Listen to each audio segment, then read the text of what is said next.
please welcome the incredible, another lady from the land down under, is Anna Robinson. Thank you for having me, Renee. Thanks for getting up bright and early. Yeah, it is quite early here, but like I mentioned, I've got really young kids, so they're by my bedside by 5:30 a.m. Yeah.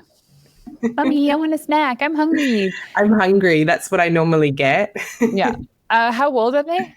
So they're 6 and 7, so not too little, but still in that phase where they're not going to go downstairs by themselves. Yeah. They're waiting for someone to come with them. I remember those days. Yeah. Now mine are almost 12 and 13. Wow. And it's a different era. It's totally different. Like even last night, my youngest son was on their overnight camping trip with school. Yeah. So we had our oldest, and it almost just felt like there were no kids there at all. He was doing his own thing, like chatting with his buddies, watching his show, like not asking for anything. Yeah, he's cool, but no, I wouldn't. Oh, yeah. It's kind of quiet. It's amazing how you add one extra kid into the mix and it just like stirs the pot. It's so different, isn't it? And then I think about the days when I thought one was hard. Yeah. Yeah, I know. I think it too. How far apart are they? They're actually really close in age. They're only 15 months apart. Right. So that was wild. I think I fell pregnant with my daughter when my son was probably only about 6.5 months old. We got you beat. Our boys are 11 months apart. Yeah. Oh my gosh.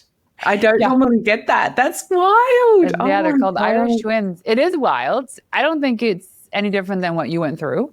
The advantage being that my oldest doesn't have an inkling of recollection of what it was like without the youngest one in our lives.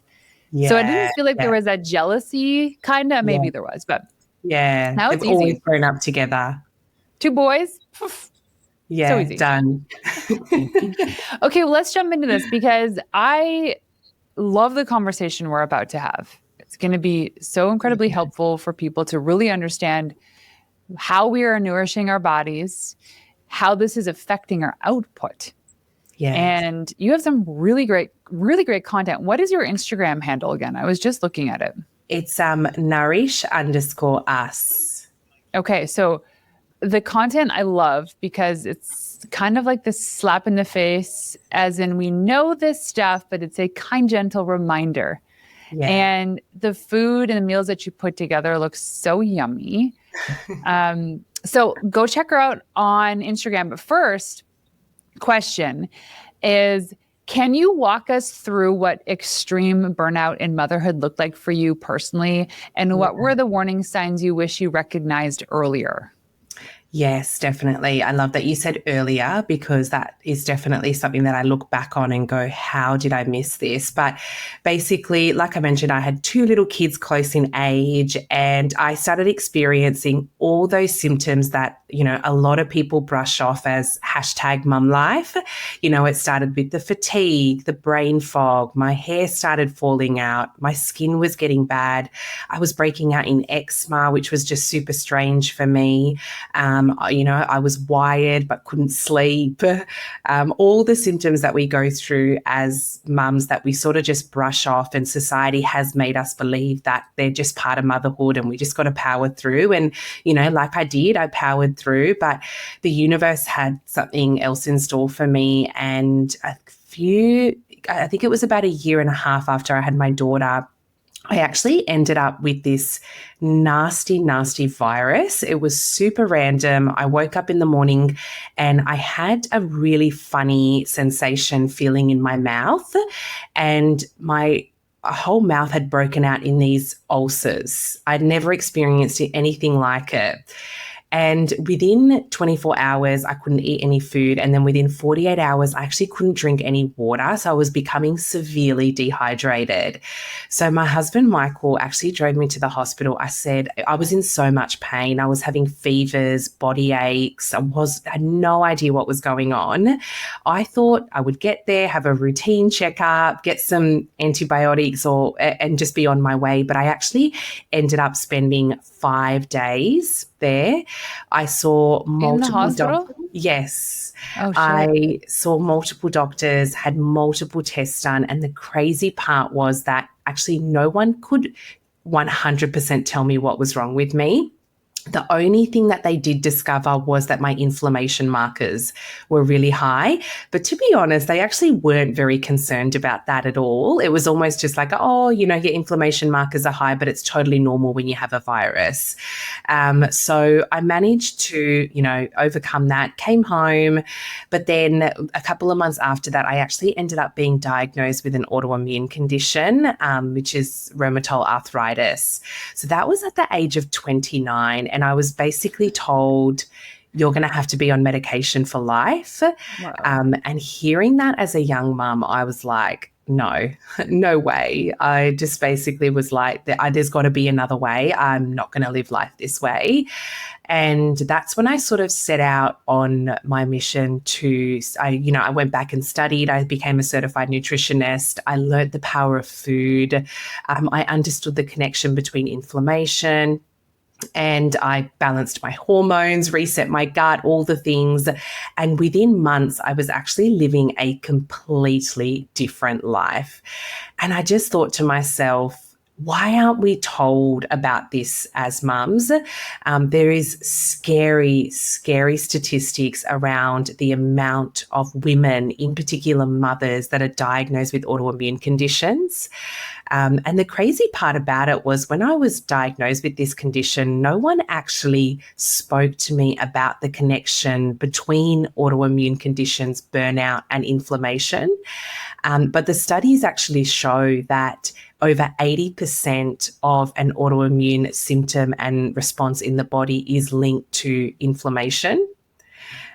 So yeah, it was just, I just thought to myself, you know, we leave the hospital as mums and everyone has this opinion on how to keep your baby alive, but no one tells you what you need to do to nourish your body. And, you know, you add sleepless nights, eating kids' leftover scraps. And before we know it, our body is just so depleted and struggling with basic nutrients. And again, like I mentioned to your question, so much of the time it all gets brushed off as normal parts of motherhood. And you would know, experiencing these symptoms early on can be normal, from time to time. But if you are experiencing fatigue, bloating, burnout, hair loss, skin problems, inflammation long term, then that's not normal. It's just not. Well, see, I'm in this phase of my life going through perimenopause where we're also similar symptoms, actually identical symptoms, yet the hot flashes, those are pretty gnarly. But also it's kind of like, well, that's just life, right? Isn't that what we hear? Oh, you're a new mother. That's just the way it is. You lose sleep, you lose hair, you get brain fog. In perimenopause, you get hot flashes and your cycle's all trying to recalibrate. And no one actually says, well, does it have to be normal? Yeah. So now it's like there's incredible women that are just mostly women doing the work to say, well, why don't we just find what causes these symptoms and let's solve for that? Yeah, exactly. So it's nice to see that this work is happening, but the inflammation thing is relevant to everybody. It is. And not enough people speak about it, talk to it. And inflammation is linked to so many areas of our life. It's not just the physical symptoms. So much of our cognitive function is linked to inflammation. And, it's all those things that mums experience, like brain fog, for example. Brain fog is not a normal part of motherhood. It is actually normally a nutrient deficiency and a part of inflammation in the body. So what exactly is inflammation? Yeah, well, inflammation is basically our body's response to everything, basically. It's our response to our immune system. Inflammation gets created as we eat certain types of food, as we stress. It's all the toxic load on our body, and it's our body's defense mechanism. It creates inflammation in defense of trying to fight against all these toxin burdens that we are exposed to in everyday life, whether it's food, whether it's stress, whether it's chemicals in the air. It's our body trying to fight that. And a little bit of inflammation is good. But the problem is majority of women live with way too much inflammation. So you said food environment, but like a healthy apple cause inflammation for somebody? And how do we even know we're inflamed? Yeah, I think it can be tricky to know that you're particularly inflamed. But what I tend to say is, if you are experiencing symptoms and you are experiencing multiple of these symptoms that, again, just get brushed off as normal parts of motherhood and womanhood, it can be a sign that your body is struggling with inflammation. And then what happens if you're trying to do all the things, you started eating healthy, you started going to the gym, but your body is still struggling? A lot of the time, again, that is linked back to too much inflammation in the body. And we really need to refocus on reducing that inflammation before we can see any results when it comes to our health. And a lot of the time, what I tend to see, especially with women and mums, they go in with this, all or nothing approach when it comes to health and exercise. So all of a sudden I'm ready to work on my health. They start counting and restricting calories. They go on juice cleanses and detoxes. They punish their body at the gym. All of that stuff actually adds more inflammation to the body because we're in such a depleted state. And again, we're adding more stress to the body. Our body's producing more inflammation in response to that. And before you know it, you hear a lot of people say, I actually felt worse. Mm-hmm. I feel worse than before I started. Yeah. So if you're experiencing that, it can generally be, your body is struggling with inflammation. That's it. I was pretty avid CrossFitter. I did it for 10 years, went in competitions, won some like local competitions. And when my perimenopause symptoms started, I noticed that showing up for the gym was way more difficult. And I almost felt like after some workouts, I felt like I was hungover. And all of these things were new to me. Yeah. But little did I know then was that doing so many HIIT workouts in a row was causing, it was releasing cortisol. That's what happens. So the stress hormone was peaking when my body was stressed out because it was going through so much. Yeah. And I just thought, well, maybe if I lift heavier or I do more reps, I'll actually, nope. And like the belly, like it's almost like I looked pregnant some days. Yes. And I'm like, but I'm eating clean. I don't understand why is this happening? Yeah. And it's so common, so common, the cortisol belly. And again, cortisol is one hormone that's strongly linked to inflammation as well.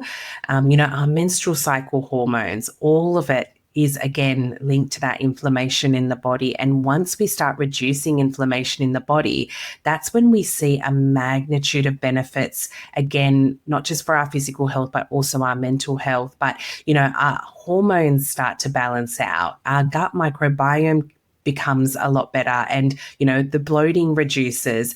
Everything is linked to inflammation in the body, especially our gut health. We hear a lot about gut health and supporting your gut health, but at the end of the day, when there's too much inflammation in the gut, no matter what you eat, no matter how many probiotics you take, it's not going to benefit until you start to reduce that inflammation. So what are the steps then think about me. So like a high-performing female entrepreneur. My kids are a little bit older now, although they still do add stress to my life, but not like little babies. And I know I have inflammation. My understanding of it is that it's caused by only like high-processed foods.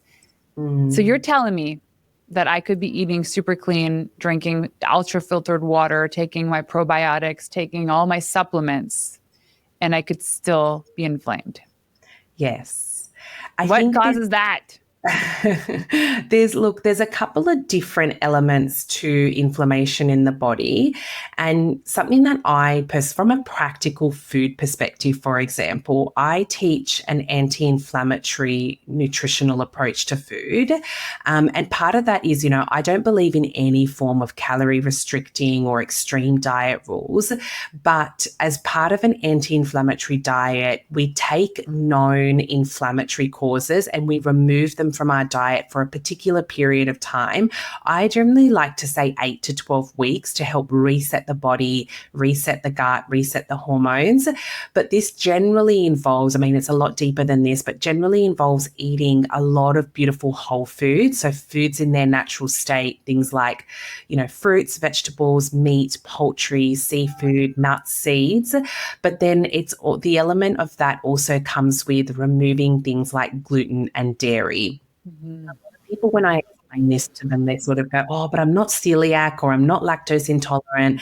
And the problem is that these two foods, especially in Western countries, can be highly processed. And at the end of the day, they cause an inflammatory response in the body. And as we age, as we get to those perimenopausal years, that response gets bigger and bigger and bigger, and it adds more to our inflammatory load.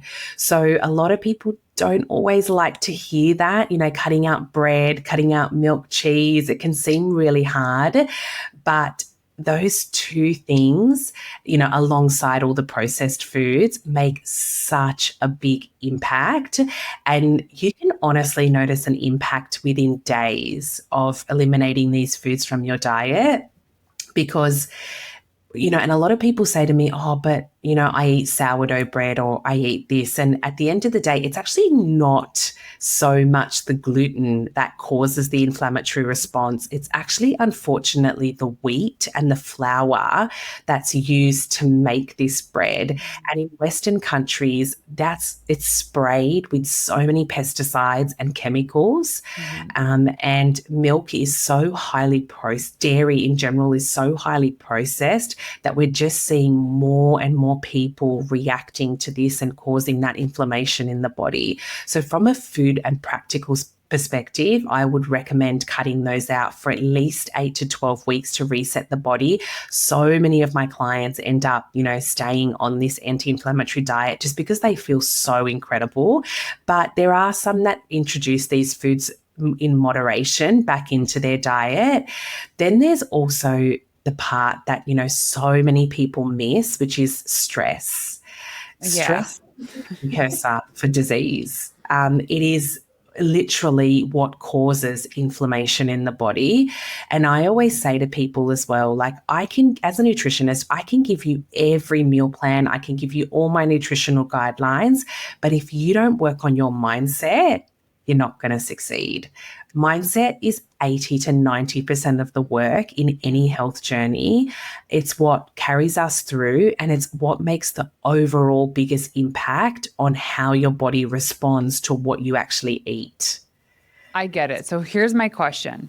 Does burnout cause inflammation, or does inflammation cause burnout? Or are they both the same weight? It's vice versa. Yeah, they both impact each other. So inflammation will generally cause more, exacerbate those symptoms of fatigue, brain fog, bloating, hair loss, skin problems is so common. But then burnout, on the other hand, will also add to the inflammation in the body as well. So they generally go hand in hand, and they love each other, burnout and inflammation, and they will feed off each other. So it's definitely, looking at it from a 360 holistic perspective is so important. And as a nutritionist, at the end of the day, I know food is medicine and food is powerful, but unless you work on that stress side, you're really not going to see any long-lasting results. Okay, well, let's talk about that for a minute. So first of all, what are the common stressors you see, especially in the last couple of years? And what are some of the tools that you suggest to your people use to calm their nervous system? Yeah. Look, mums are just generally way too stressed. Women in general are just way too stressed. Their nervous system is in overdrive, and our life is just not set out to deal with it well. So I personally suggest little practical things that can support us from a physical perspective as well. For example, when we wake up in the morning, our cortisol levels are always at their highest. So everything we do in the morning is going to determine how the rest of our day plays out. So little things that we can do in the morning to drop those cortisol levels are going to go such a long way for our nervous system. And things like not having coffee on an empty stomach. It's one of the worst things we can do because, and look, I'm not against coffee at all, but when and how you drink coffee is so important for your nervous system, for your hormones. And the type of coffee. Exactly. Yeah. But coffee is a cortisol spiker. So if your cortisol levels are highest first thing in the morning and then you add coffee, you have literally set yourself up to fail. You're a dumpster fire. Exactly. First thing in the morning. Exactly. So,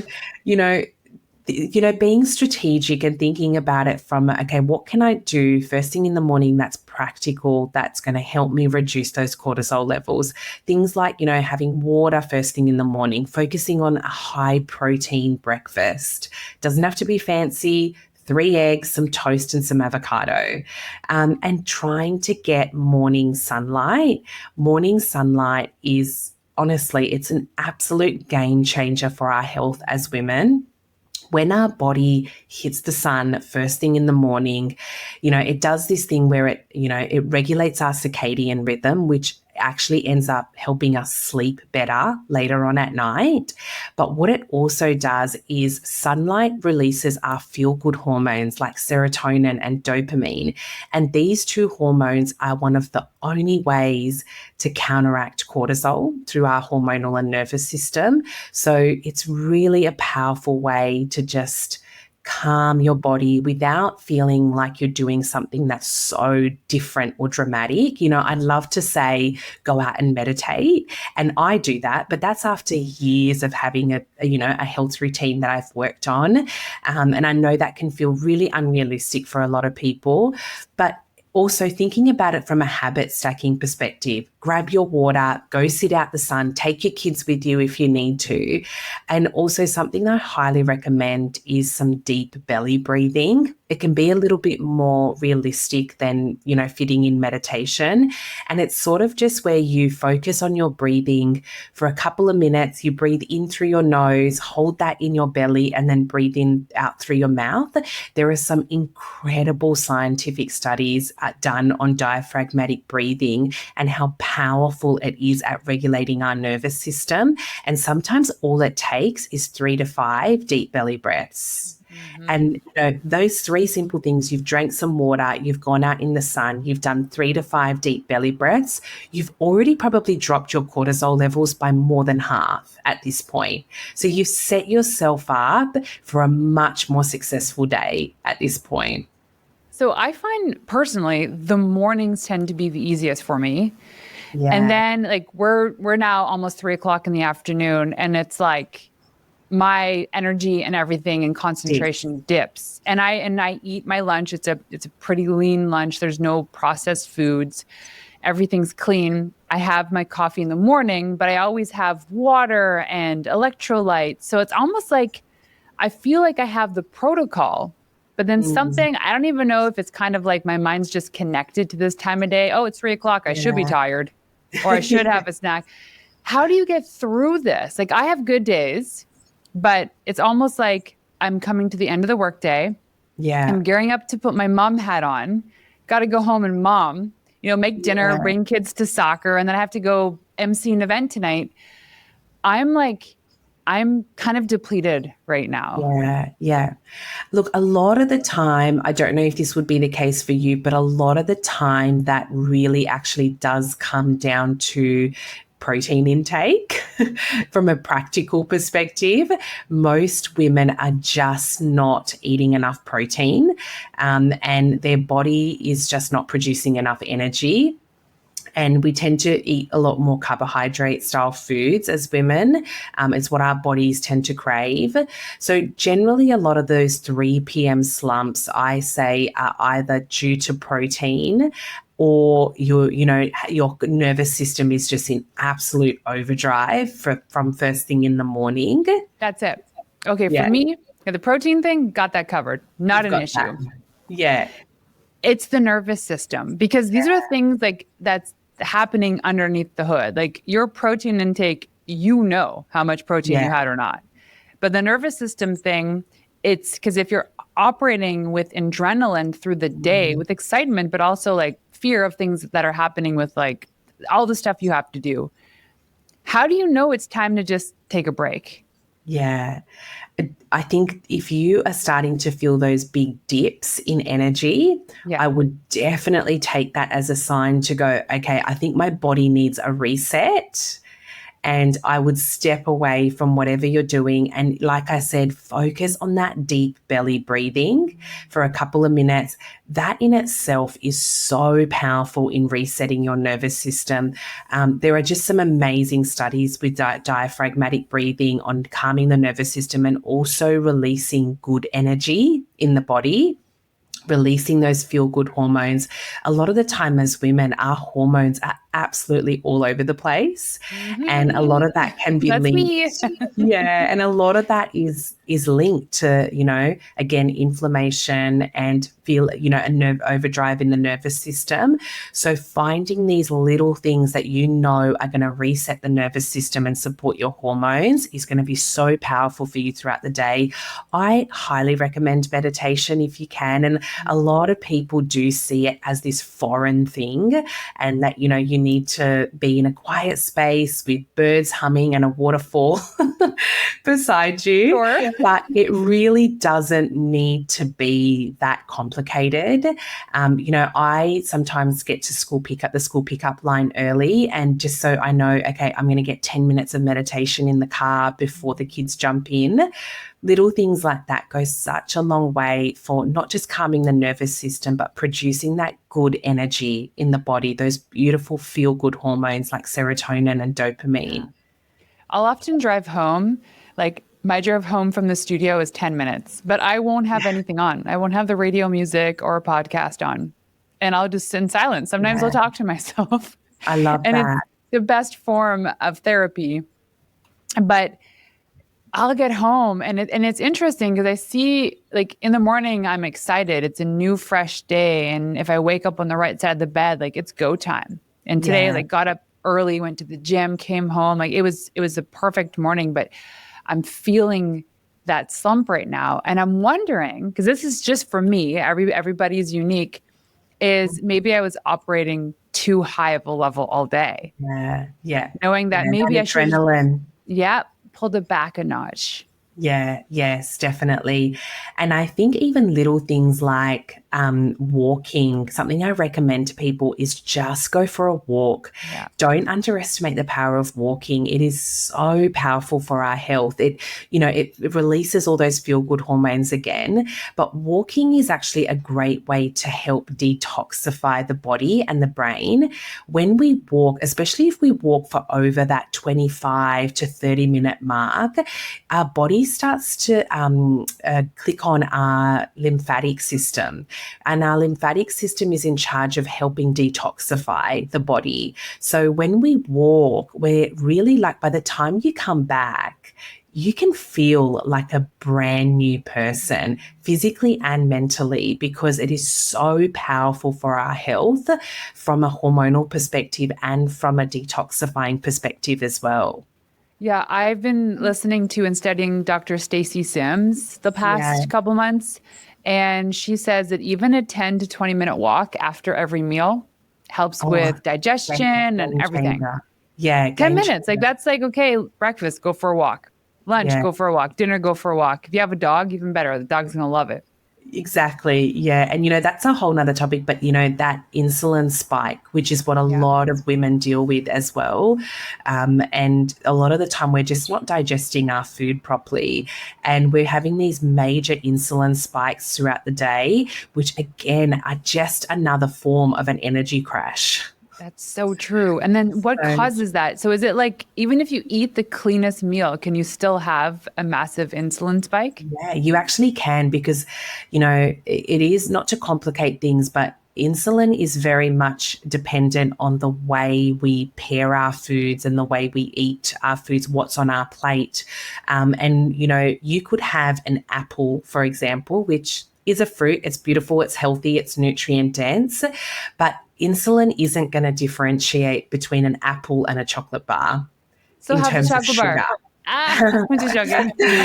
No, what I do suggest is making sure that we're pairing our foods correctly. So when you do have an apple, pair it with some nut butter or some nuts and seeds and a little bit of, say, dark chocolate, because the way our body is going to digest and process that is going to be so much more effective.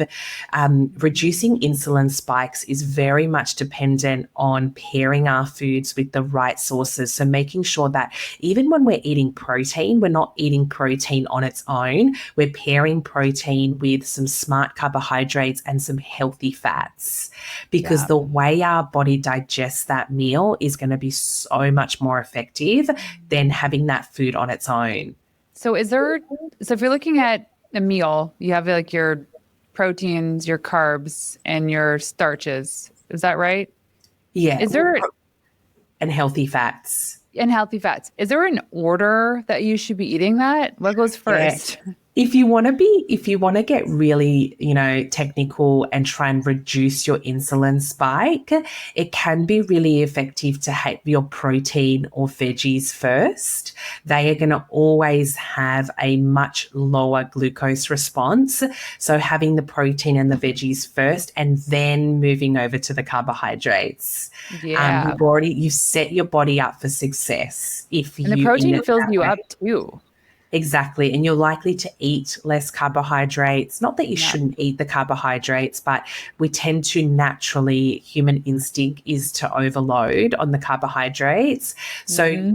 having the protein and the veggies first can really go a long way in reducing that insulin spike. And, I know a lot of people love the glucose monitors now, Yeah. and they can be really effective in helping you understand what spikes your personal glucose and insulin, because it is all different for everybody. I mean, there is a set of standard rules to follow, but it can be really different for everybody. Some people react really badly to coffee and some people actually don't. So, okay, My if you husband can have a cup of coffee before bed, and I can't exactly, have anything after 11 a.m. exactly, yeah. So everyone sort of reacts differently to it. There is a set of rules when it comes to insulin and glucose, and that generally is, don't have carbs on an empty stomach. Pair your fruit with a source of protein or healthy fats, Don't because have carbs on an empty stomach? yes, Whoa. Okay, I'm yes. just like peanut butter toast, be gone. Yeah, I mean, look, you have paired it with healthy fats, so that helps because you've Okay. got the source of peanut butter. But that can really help with, avoiding that insulin spike, which causes extreme fatigue later on. Hmm. Some other things, again, going for that walk, like you mentioned, is so effective after you eat in digesting and reducing the insulin and glucose rushing through your body. Something else that's really effective is actually taking those 5 to 10 deep belly breaths that I spoke about just before you eat your meal. Okay. And I actually know some people now that wear those heart monitors, or they check on their iPhone, their Apple Watch, what their heart rate is at just before they eat.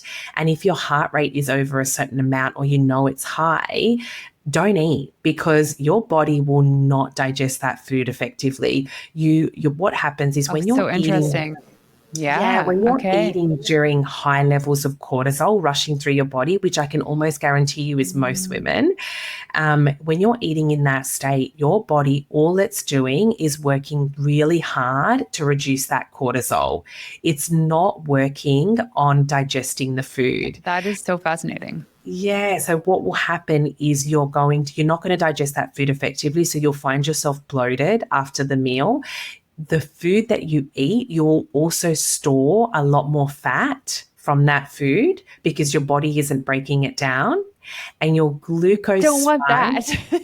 Yeah, and your glucose spike will be so much higher because you've eaten during such a high level of stress. So it can be, So, how long does it take to lower your heart rate? Just normal, you're sitting down to eat and you're like, okay, let's check the heart rate.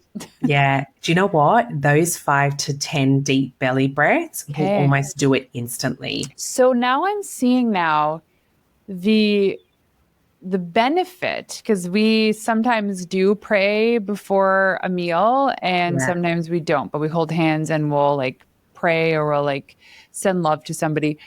That's actually That's strategic in digestion. very strategic, very strategic. Our ancestors knew what they were doing. They And if we did. just go back to those ways, we'll it's such a way to succeed when it comes to health.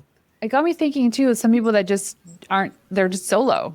And I've seen this in like food courts and restaurants, and people are eating by themselves and they just sit there and they're thanking They're whatever for the numb. food. Makes so much sense. Yeah. I do want to ask you about water. So there's a lot of conversation about how much hydration you should have a day, and you should not be drinking just plain water. You should always have electrolytes or salt in it or lemon, and you should have 4 liters a day. Like what's the real math in drinking water? I know it's so complicated. You know what I always say is always start with a minimum of 2 liters and build on that based on what your body needs. Because I think a lot of people do, we have this obsession with overhydrating at the moment. And reality is, to be fair, most women are actually dehydrated Yeah. if they're not thinking about water, if they're not, immersed in the health and wellness space. They are generally most likely dehydrated, again, leading to those energy crashes as well. What I always suggest is focus on 2 liters and build on that based on what you feel your body needs, but also making sure that we're not just getting hydration from water, we're also getting it from food as well is really important. I think there's this big obsession with, adding the electrolytes into the water and things like that. But making sure that we're eating fruits and vegetables that are, have a source of water in them as well. Having smoothies throughout the day. Herbal teas are really effective for women as well and can really support our health.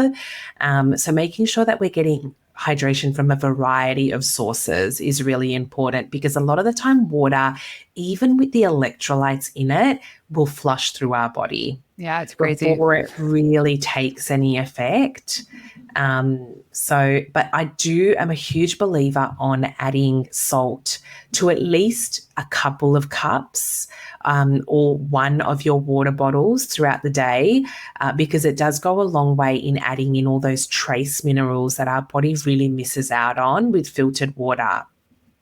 And then what does the consumption of water look like throughout the day? Like, are you chugging 2 liters in the morning and you're good for the rest of the day? Or what's the ideal way of doing this? Okay. Do you know what? And a lot of people probably aren't going to want to hear this. And I only really learnt this not that long ago. But drinking water through those big Stanley cups and straws is actually really not good for our digestion. It's not allowing our body to properly hydrate and digest that water. So ideally trying to have some water through a cup if you're at home, if you can. Why? It's just because what happens is when we have it through the straw, we're actually not switching on our digestive system actually starts in our mouth. And when we're drinking things through a straw, we're not allowing that process to start. So a lot of the time you're literally hitting your stomach with water, this big hit of water through a straw and a Stanley cup. And that's why you're just flushing it out. I know. Go right here. And it's all So wait, too, if I took a sip, and yeah, I let it sit in my mouth, okay? you can do that. Now my body knows. It can be a lot more effective to have like a few of your, some of your water in a few different cups throughout the Got day. But definitely spreading it out and not having water around when you're eating can be really effective as well for our Yeah. Okay. So digestion. do you drink before, during, after a meal? I would do before, like, focus on having, quite a bit of water, say like 20 minutes to half an hour before you eat, and then waiting a good 20 minutes after you've eaten to drink something again. But you need to Definitely. wash it down. I know, it's so tricky. It's so tricky. It's like you go to the restaurants, the first thing they do is they pour you a glass of water. It's great. Yeah. And then they're like, well, what else would you like to drink? Wine, beer, soda? Exactly. Chocolate milk? And we're just not digesting our food effectively when we do that. But I know it's tricky. But just even being conscious of it every now and then goes such a long way. The drinking through a straw I knew was not ideal. I only have that on my desk because it's easier for me to drink that when I'm on a podcast. But also it's like it causes wrinkles in your lips. You don't want the wrinkles in your lips. Exactly. Yeah, there's so many things. I mean, look, it's practical. And I think at the end of the day, if it's going to get you to drink more water, then stick to it. But just be conscious when you're at home of going, you know what, I might just fill up a glass rather than have it through the bottle because I'm at home. That's it. Yeah. I mean, what do I drink from at home? I don't even know. Oh gosh, we have the obsession with Zevia. I need to pull back on that. So what's that? Zevia is it's naturally flavored root beer drinks. And they have like zero sugar. They have like all the flavors. It's like bubbly, but they're good. Have such a big variety over there compared to us. Yeah, oh my God, there's so much. It's crazy now. Like we spent the month in Austin, Texas, and everything is bigger in Texas. We went into their H-E-B, which is a massive grocery store, and my husband has not been into a grocery store in years. And I was like, let's just go check it out because it's just fascinating. And it's like the beverage aisle is like two sides of an entire aisle that goes on forever. Oh my God. And then there's a whole water section. And I'm like, who's drinking all this stuff? It's crazy. You guys have just such a big variety. Like we in Australia, we just don't get that. I mean, we've got, we still have the soda problem here, which I know is really big in America as well. And we have like 3 types of kombucha. And that's about it. You know what I mean? It's like, there's 3 brands you can choose from. Well, we're in Canada, but Canada is a little bit more subdued. And I can imagine. It's like we have a lot more, as far as I see, like natural, which is funny, natural food markets. Yeah. But is it really natural? Well, yeah. What is it? What question I have for you? Because I know that we talk about stress that increases inflammation, food that increases inflammation. Is there anything else that directly affects inflammation? Yeah, definitely. A lot of that comes down to our toxic load. So, people tend to think, a lot of it comes down to food, but we absorb a lot of toxins through our environment and also through our skincare and makeup products. Oh, no, don't tell me. I know, no. I know. So, cleaning products in our home, if we can over time, and I don't say to people go do this massive overhaul because that's not healthy either. That just sends your brain in overdrive and triggers your nervous system. What I would do is slowly be conscious of, for example, starting with cleaning products. What am I using that I'm spraying to wipe down my benches and then prepare food on top of that? We're so lucky now that we have access to a lot more cleaner cleaning products than we used to. So being conscious of that, because that can take a huge toll on your endocrine system, on your hormones as a woman, and in turn cause more inflammation in the body. And then other things like, plastic chopping boards. We spent last year having our cleaning lady, and I hate calling her a cleaning lady. Yeah. I need to have another name for her. She's like our whatever. Her name's Sarah. And Sarah is so into this space that she now offers as a consultation to help you get a toxic-free home. So for 2024, we said we went through this process. We're going to get rid of all the things in our environment that can be toxic for us. So cleaning stuff, shampoos, conditioners, all that stuff, which has been great. And then I'm even more mindful of my makeup now. And here's why. And especially as of late, I started taking BHRT, so bioidentical hormone replacement therapy, using progesterone, estrogen, and testosterone. And they teach you, because it's a cream. These are creams. Yeah. It's like bioidentical means that it's transdermal, right? So it's like you're putting this cream on that your body is absorbing. I'm like, yeah, for sure. There we go. There's my estrogen. Woohoo. I'm going to feel good. Then I went, oh, shit. This means the lip stuff that I put on, the eyebrow makeup that I put on is also being absorbed in my body. Yeah. And it's being absorbed at a very fast rate that people don't realize. And it's taking effect almost immediately, goes into our bloodstream. And at the end of the day, a lot of these chemicals are forever chemicals. So not only are they adding, a toxic load to your liver, to your endocrine system, to your lymphatic system, when they get there, the body actually can't even remove them. Oh, no. And because they're forever chemicals, a lot of them. So especially plastic and things like that. So it is really important that we're so much more conscious of that. And especially as we age and we go through those perimenopausal years, because, something I say is everything we do now is going to determine how those years go for us. And, we can't avoid that pattern in life and what happens, but we can 100% manipulate how those symptoms play out and how much they affect our life. And a lot of that comes back to reducing inflammation and, supporting our endocrine system, making sure our nervous system is regulated, supporting our hormones.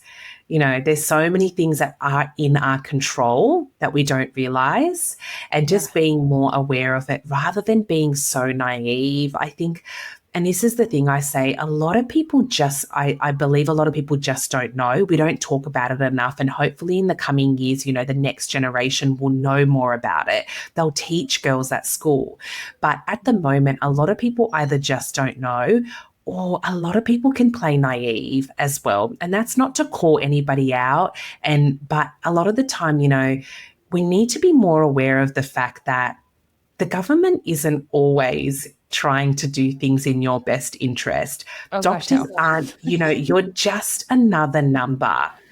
You need to take control of yourself. You are your biggest advocate. And that's what I say to a lot of mums as well. A lot of people that say to me, oh, I just don't have time to do all of that or take care of my health. And it's like, well, you are your biggest advocate. No one else is going to make that time for you. You have to make that time for you. And I get it. Being a woman is hard. Motherhood is hard. There isn't a lot of time, but there also is if you prioritize it.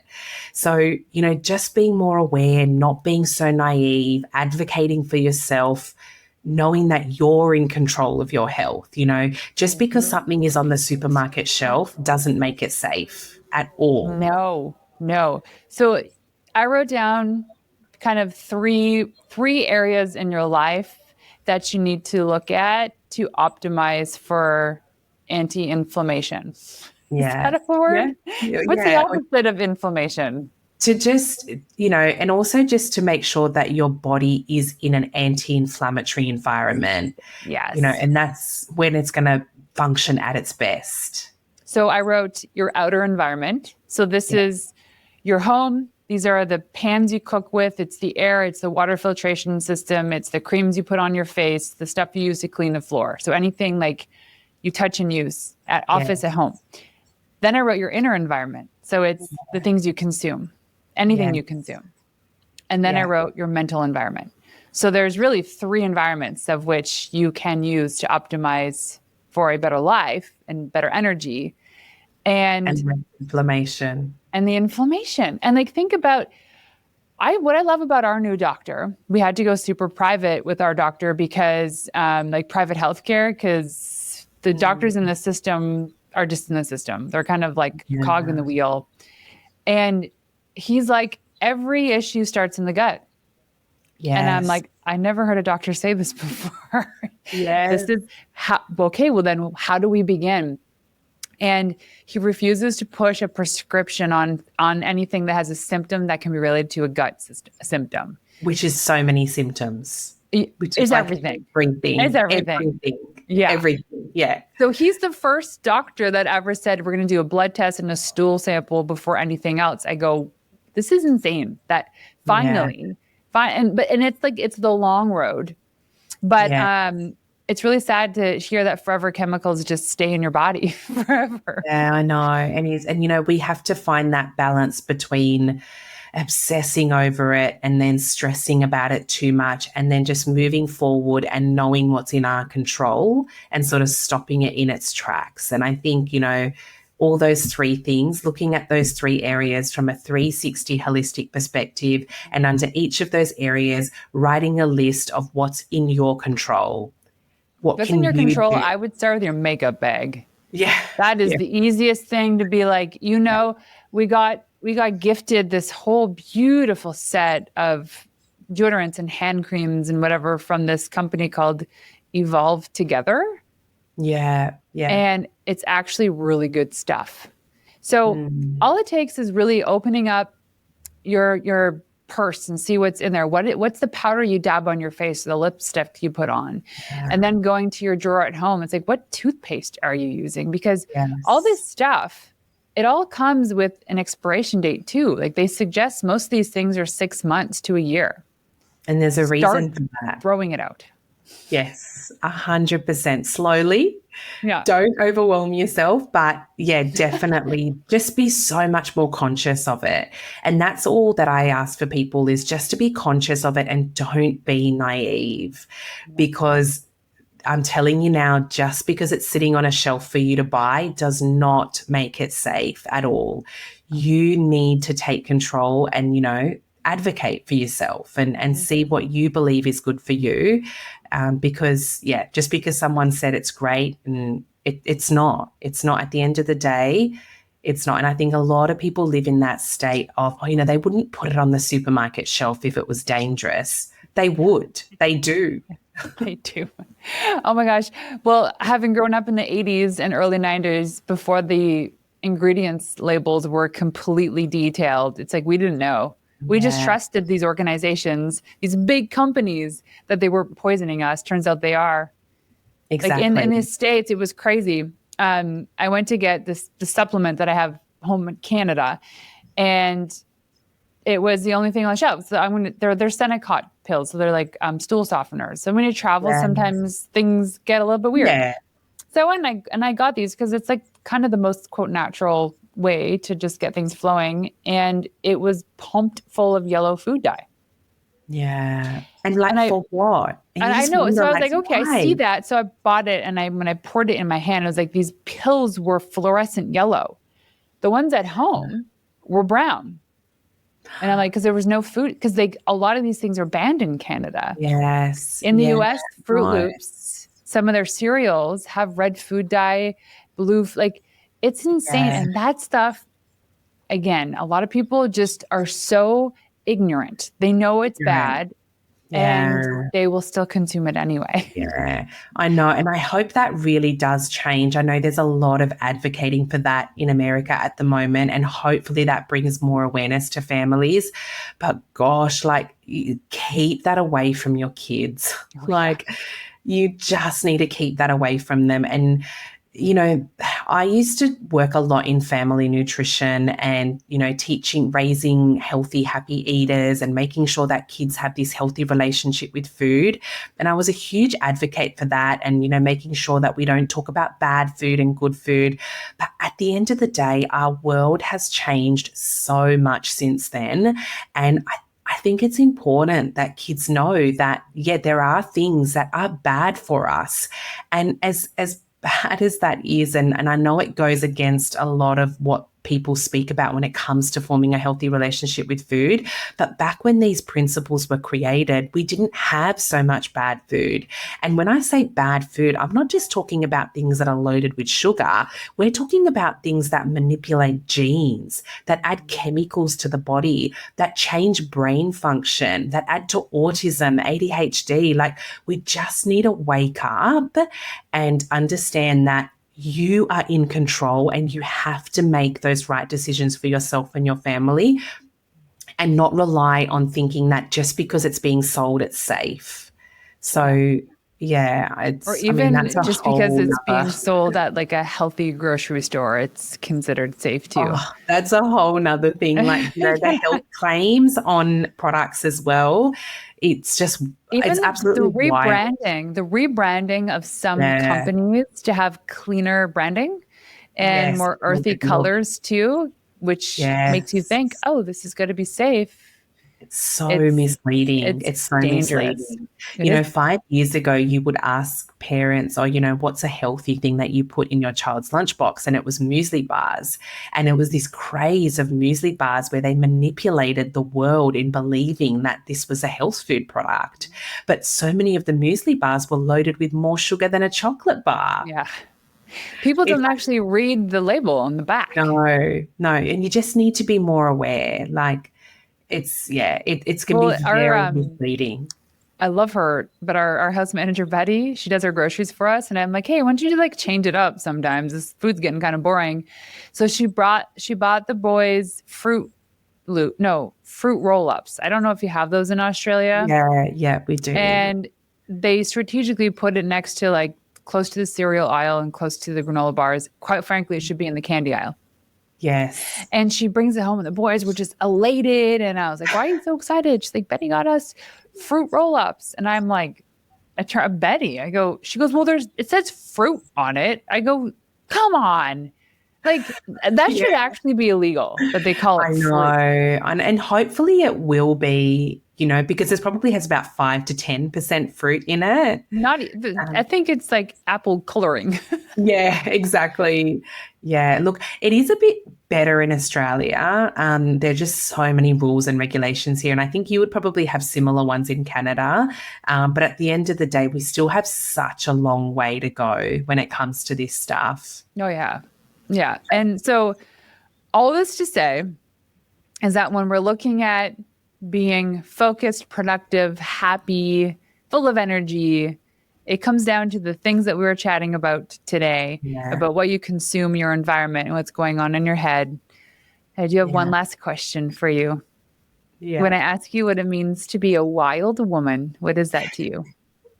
Oh, I think a lot of that comes down to feeling true in myself and feeling authentic in myself. I think for so long as women, we question our ability.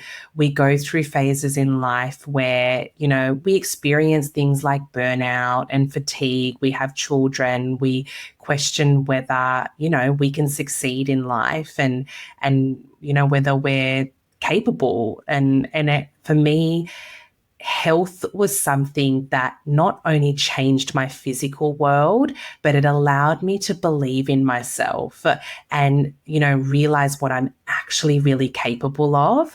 So for me, being a wild woman is definitely knowing my capabilities and being true to myself, living in my authentic body, and not doubting myself is huge. And again, a lot of that came back to working on my health physically, but then that just expanded my whole life.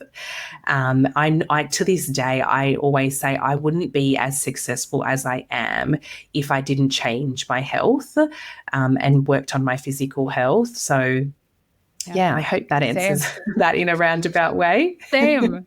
I love it. So if people want to go online to find you, where can they go? Yeah, so you can find me at nourish_us on Instagram, or you can head over to my website, which is just nourishus.com.au. I have an amazing 7-day reset program, which is available to women all over the world. And it's basically for you if you have no idea where to start, you want to work on your health. You could be a couple of years, months postpartum. You could have older kids. You thought you were going to feel better by now, but you feel worse. You could be entering those perimenopausal years. It is a 7-day anti-inflammatory reset to kick you off, to get you started. It's a realistic, sustainable plan that can support you as a woman. I love it. Well, Anna, thank you so much for joining us today. Oh, thank you for having me. I've absolutely loved this chat.